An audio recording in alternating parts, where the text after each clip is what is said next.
మీ పాత కారు, బైక్ను ఆన్లైన్లో అమ్మాలనుకుంటున్నారా? ఓఎల్ఎక్స్, క్విక్కర్లో పోస్ట్ పెట్టి కొనేవారి కోసం ఎదురు చూస్తున్నారా? కాస్త జాగ్రత్తగా ఉండండి. ఇల్లు అద్దెకిస్తామని ఆన్లైన్లో ప్రకటన ఇచ్చారా? అయితే మీరు మరింత అప్రమత్తంగా ఉండాల్సిందే. ఎందుకంటే సైబర్ నేరగాళ్ల కళ్ళు ఇలాంటి ఆన్లైన్ ప్రకటనలపైనే ఉంటాయి. కారు కొంటాం, బైక్ కొంటాం, ఇల్లు అద్దెకు తీసుకుంటామని బురిడీ కొట్టించి ఖాతాలు ఖాళీ చేసేస్తున్నారు. ముందుగా కొంచెం అడ్వాన్స్ ఇస్తామని చెప్పి ఫోన్పే, గూగుల్ పేకు రిక్వెస్ట్ ఫీచర్లు పంపి మోసం చేస్తున్నారు. నేరుగా కలిసి డబ్బులు తీసుకోవాలి తప్ప ఆన్లైన్ రిక్వెస్ట్లకు స్పందించొద్దని పోలీసులు హెచ్చరిస్తున్నారు.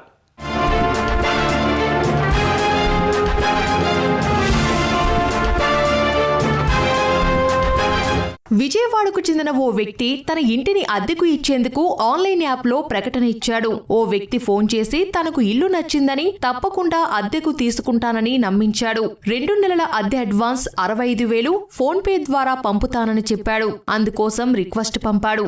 నిజమేనని నమ్మిన ఆ ఇంటి యజమాని దాన్ని క్లిక్ చేశాడు. ఇక అంతే సంగతులు. అతని ఖాతా నుంచి 65,000 రూపాయలు వెంటనే బదిలీ అయిపోయాయి.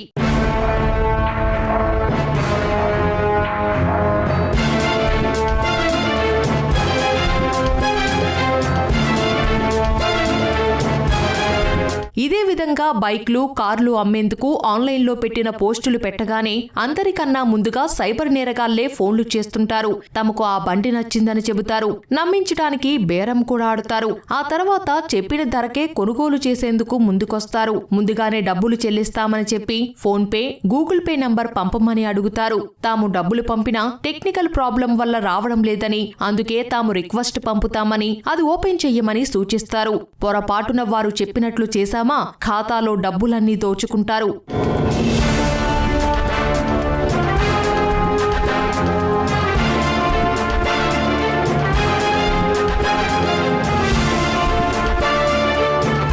ఈ తరహా మోసాలు ఇటీవల కాలంలో ఎక్కువయ్యాయి. ఆన్లైన్ ద్వారా అమ్మకాలు, కొనుగోలు సాగించే కొన్ని వెబ్సైట్లు, ఫేస్బుక్ యాప్లోని ప్రకటనలే టార్గెట్ చేసుకుంటూ సైబర్ నేర ముఠాలు దోపిడీలకు పాల్పడుతున్నాయి. రిక్వెస్ట్ ఫీచర్ ఉపయోగించి అమాయకులను దోచుకుంటున్నాయి. కొన్ని జాగ్రత్తలు పాటించడం ద్వారా, అప్రమత్తంగా ఉండటం ద్వారా ఇలాంటి మోసగాల బారిన పడకుండా ఉండొచ్చని సైబర్ నిపుణులు చెబుతున్నారు.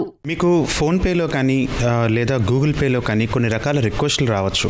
ఎవరైనా కాల్ చేసి మేము ఇలా ఇన్సూరెన్స్ కంపెనీ నుంచి కాల్ చేస్తాము, మీకు క్యాష్ బ్యాక్ ఆఫర్ వచ్చింది, లేదా మేము ఫోన్పే నుంచి కాల్ చేస్తాము, మీకు క్యాష్ బ్యాక్ ఆఫర్ వచ్చింది, మీకు ఒక 6,000 రూపాయలు కానీ 10,000 రూపాయలు కానీ మీకు పంపిస్తున్నాము, మీరు రిసీవ్ చేసుకోండి అంటారు.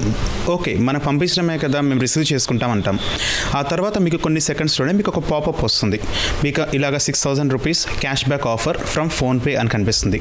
మనం వెంటనే దాన్ని అప్రూవ్ చేసి యూపీఐ పిన్ టైప్ చేస్తాం. అలా టైప్ చేసిన వెంటనే మన దగ్గరలో ఉన్న, మన అకౌంట్లో ఉన్న డబ్బులు వేరే వాళ్ళకి ట్రాన్స్ఫర్ అవుతాయి. సైబర్ నేరాలపై అవగాహన లేకపోవడం వల్లే అమాయకులు ఎక్కువగా మోసపోతున్నారు.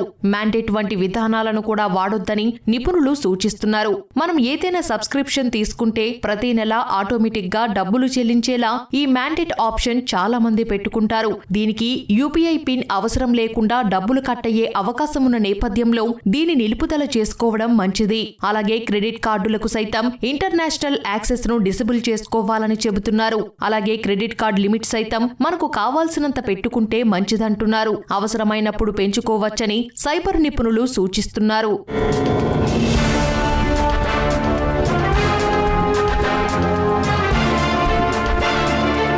ఈ రోజుల్లో కొన్ని రకాలుగా ఈ మ్యాండేట్ అని చెప్పి కొన్ని ఆప్షన్స్ ఉంటాయి. ఫర్ ఎగ్జాంపుల్, మీరు ఏదైనా ఒక సబ్స్క్రిప్షన్ తీసుకున్నా లేదా ఒక ప్రోడక్ట్ కొన్నా ప్రతి నెల ఈఎంఐ లాగా ఈ మ్యాండేట్ అని చెప్పి ఒకటి ఉంటుంది.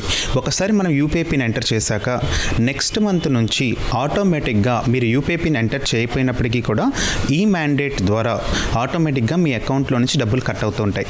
సో మరి ఈ మ్యాండేట్ని ఒకసారి మనం వెరిఫై చేసుకొని బ్యాంక్ ద్వారా కావాలంటే కట్ చేయించుకోవచ్చు.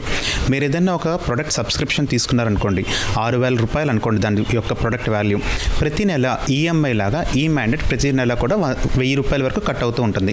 అలాంటి ఈ మ్యాండేట్స్ కనుక ఉన్నట్టయితే ఇమ్మీడియట్లీ అవి కూడా ఆఫ్ చేసుకోవచ్చు. అలాంటివి యూపీఐ పిన్ అవసరం లేకుండా కట్ అవుతాయి. ఇంకా ముఖ్యంగా క్రెడిట్ కార్డ్స్లో కూడా మనం క్రెడిట్ కార్డ్ ఎక్కడైనా ఎంటర్ చేస్తే ఒకవేళ ఆన్లైన్ ట్రాన్సాక్షన్, ఇంటర్నేషనల్ ట్రాన్సాక్షన్స్ అయితే మీకు ఓటీపీ అన్నది అవసరం లేకుండానే కూడా మీకు అమౌంట్ అనేది డెబిట్ అయిపోతుంది. మీరు ఎప్పుడూ కూడా ఇలా ఇలా ఈ మ్యాండేట్స్ కానీ ఈఎంఐ ఆప్షన్స్ కానీ వీటిలో సెలెక్ట్ చేసుకునే ముందు చాలా జాగ్రత్తగా ఉండాలి. అట్లాగే మీ క్రెడిట్ కార్డ్ ఏ బ్యాంక్ అయితే సంబంధించింది అవుతుందో ఆ బ్యాంకుకి సంబంధించిన మేనేజ్ క్రెడిట్ కార్డ్ ఆప్షన్స్ ఉంటాయి. ఎప్పుడూ కూడా క్రెడిట్ కార్డ్ని డిజేబుల్లో పెట్టుకోండి.